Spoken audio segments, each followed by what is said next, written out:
In the first book of A Song of Ice and Fire, and the first season of Game of Thrones, we arrive with Ned Stark in King's Landing. This is the capital of Westeros, where its government is seated and the single monarch rules over all of the Seven Kingdoms, or at least so it seems. We and Ned both learn soon after that the realm is not really ruled by the king so much. It is more ruled by the small council. This is a group of advisors to the crown who essentially rule over a specific domain and provide advice, if not rule directly, in the king's stead, given the fact that the king does not typically attend these meetings. There are a number of positions on this council, and today we're going to be looking at all of them. We will specifically be looking throughout the history of Westeros and picking out who would be the best candidate to be the ideal member of each seat from all of the history of Westeros. And in doing so, we will assemble the best possible small council in the entirety of Westerosi history.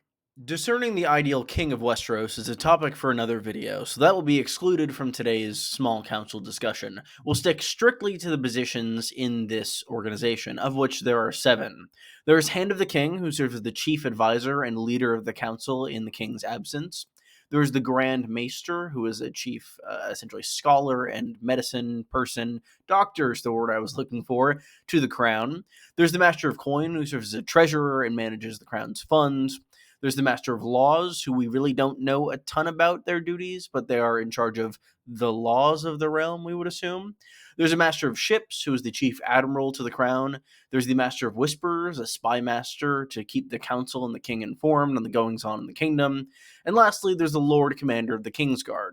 The Kingsguard have 7 members, and their leader has a seat on the small council in order to ensure the king's security and keep martial matters at hand when ruling the kingdom, in addition to all of the kind of egg-headed goings-on of the other 6 members.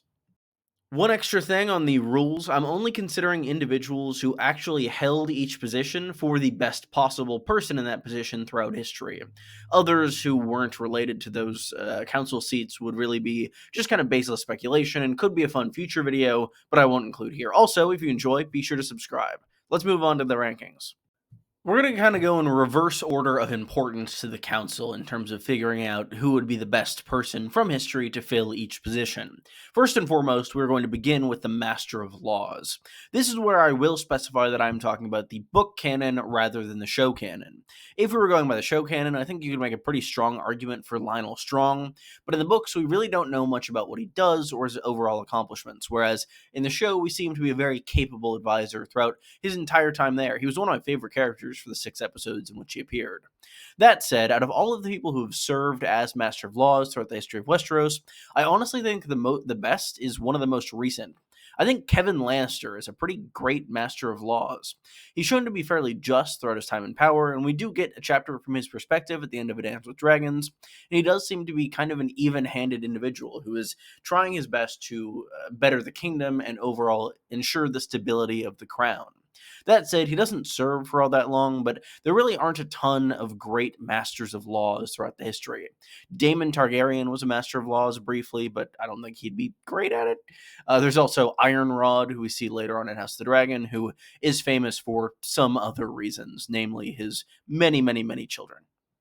I should also note something that I noticed while rereading Feast. I hadn't remembered, specifically that Queen Regent Cersei in that book renames Master of Laws to the office of Justicar and gives it to Orton Merryweather, who is not a candidate I considered because he was bad at his job. But I don't really know why Cersei rebranded the office, but it's kind of strange. You figured she'd do that to maybe Master of Coin, since that's what Tyrion occupied, but changing the name of the Master of Laws out of nowhere is just kind of a bizarre move.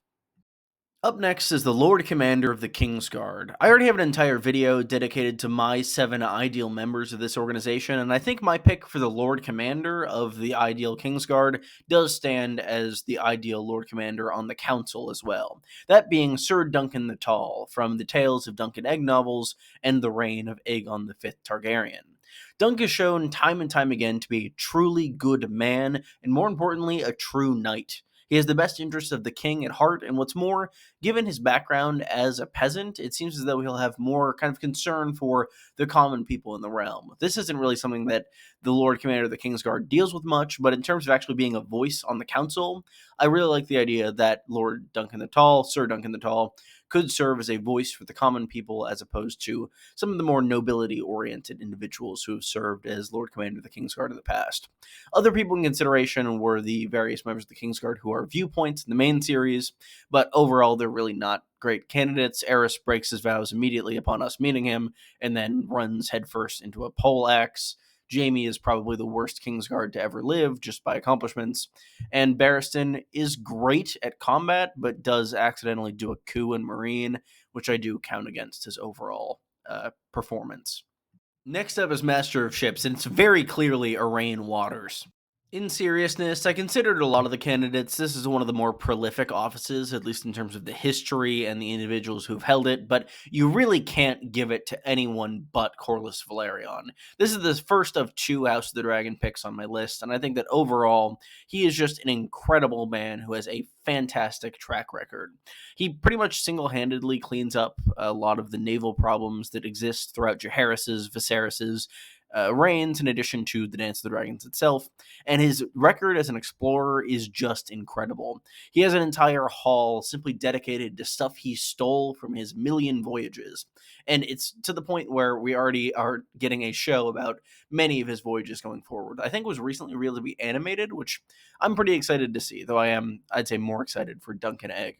Corlys Velaryon, the Sea Snake, is a legendary figure who I'm very excited to see more of in House of the Dragon Season 2, and I do think he is uncontestedly the best possible Master of Ships for an ideal small council. Grand Maester is an office where you have surprisingly few adequate candidates, and my pick is a little bit unorthodox. I considered Grand Maester Pycelle simply for his longevity. There really aren't any other Grand Maesters who serve so many kings as him. They have a tendency to either die of illnesses or get executed by their kings. Cough, cough, Maegor, cough, cough. But my pick is someone who really isn't talked about a ton, that being Grand Maester Bennifer. Bennifer comes to power during Maegor's rule and suggests him to marry one of his wives, but ends up getting dispatched because Maegor was not satisfied with his service. It's pretty impressive in itself to be dismissed by Maegor and not be killed by Maegor, but it's even more impressive that he was invited back to his position by the new young king, Jaehaerys I Targaryen. This shows Bennifer probably really knew what he was doing and would have been welcomed back at court, regardless of the animosity between Maegor and his nephew Jaehaerys. That said, he also has the benefit of saving King's Landing from a pandemic. When Arya Targaryen and her dragon Balerion returned to King's Landing in the year 56 AC, Arya is about on death's door and infested with these fireworms, these parasites within her. She is examined by Bennifer and by a Septon at that point, and the two of them are examining her essentially near a bath of cold water, and had they not done so, when she died, the worms might have spread and otherwise contaminated King's Landing. By doing so, he kind of inadvertently saved the city, and I give him a lot of credit for that. That's better than most other Grand Maesters. With three positions left, Master of Whisperers is up next. And I'm going to make a pretty weird pick here, but I'm going to ask you to stay with me. I'm not picking Bloodraven. I'll talk about Bloodraven a little more later, but I don't think he's good for the rulers that he serves. I think that, yes, he's incredibly effective, but the amount of fear and hatred that he stokes in the common people by being this sorcerer who is potentially possessing animals and individual and doing dark magic to keep the king in power, I think that really could be detrimental to any given king's reign. And given that, I don't think he's really that useful in terms of an actual Master of Whispers. Yes, you'll know a lot, but you might get overthrown pretty quickly. That's why my pick for Master of Whisperers is Lord Varys the Spider. I think that he's pretty singular in terms of Westeros' history as a very accomplished spy master. He knows pretty much everything, and given the fact that he is working towards one singular goal for so long, it shows that if you're able to align that goal with your own, he could be quite useful.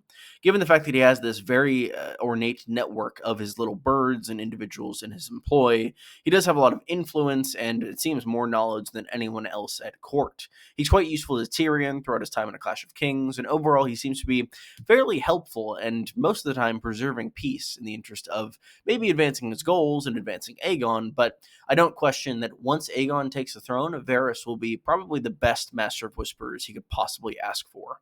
Master of Coin is our penultimate position. I am not giving it to Littlefinger. Littlefinger is great at finding money, but he seems to intentionally be creating debt, and that's not really great. No, this is my second Dance of the Dragons pick, specifically with, I almost said Tyrek Lannister, Tyland Lannister, the twin brother of Lord Jason Lannister. Tyland Lannister is pretty much the only reason the Greens even have a chance in this war. Spoilers for House of the Dragon, upcoming seasons in this next 30 seconds or so, but by splitting the Green's treasury and the royal treasury into four pieces and locating it separately, it makes sure that once Rhaenyra does take King's Landing, the Greens still have the funds to fight a war, and Rhaenyra doesn't just win instantly. Given that fact, Tyland is very essential to the rulers that he serves, and what's more, he eventually ends up serving as Aegon III's Master of Coin and then Hand of the King, showing that he's really just loyal to the crown and trying to preserve the good of the realm at any cost. He's hated by the common people. He's feared as someone who is the hooded hand. He's been tortured. He's been mutilated. He doesn't look great, but he is trying his best to serve the realm. I really like him, and I'm excited to see how that develops in House of the Dragon. I really hope they do a good job with it.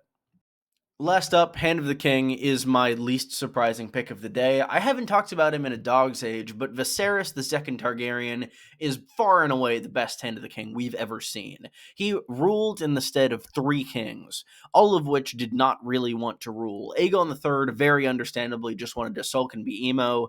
Baelor the Blessed just wanted to pray and starve himself to death, and Daeron just wanted to do a war in Dorne. While all of these things happened, while all of these kings were preoccupied, Viserys II rebuilt the realm from the Dance of the Dragons and ensured that the prosperity that was brought in by Jaehaerys could once again live in a realm without dragons. Viserys' accomplishments are not really sung that much because he's kind of a background figure. He's very similar to Tyrion, as I discussed in my first ever Song of Ice and Fire video, but I do absolutely love him and don't think that you could ask for a possible better Hand of the King. Bloodraven does win one superlative in my mind, though. If we want to try to condense the small council as much as possible, just one individual will be the king's sole advisor and source of power. I think that's Bloodraven. Bloodraven is getting the honorary smallest possible council ribbon here, insofar as if I could pick one person to back up the king and ensure his power, it's going to be Bloodraven, just by the brute force of his magic and network. I think it's pretty impressive what he's capable of, even if it is kind of likely to stoke hatred in the common people. So this has been my ideal small council. Master of Ships, Corlys Velaryon; Master of Coin, Tyland Lannister; Hand of the King, Viserys Targaryen; Lord Commander of the Kingsguard, Sir Duncan the Tall; Grand Maester, Grand Maester Bennifer; and additionally, one position that I'm forgetting, oh yes, Master of Laws being Kevin Lannister. These individuals seem the most fit to rule the realm, and I think that if a king was backed up by this small council, they would have a much easier time at ruling. If you enjoyed this video, be sure to leave a like and subscribe. I'd greatly appreciate it. It really helps my channel grow, and it's free, and it just makes me feel good. If you enjoyed as well, I'd love to hear suggestions for other videos in the comments below. I will have many more forthcoming, with House of the Dragon Season 2 being imminent. I'm currently gearing up for law school finals of my second semester, so I am very tired and very stressed, but making videos is a fun outlet. Goodbye, everyone.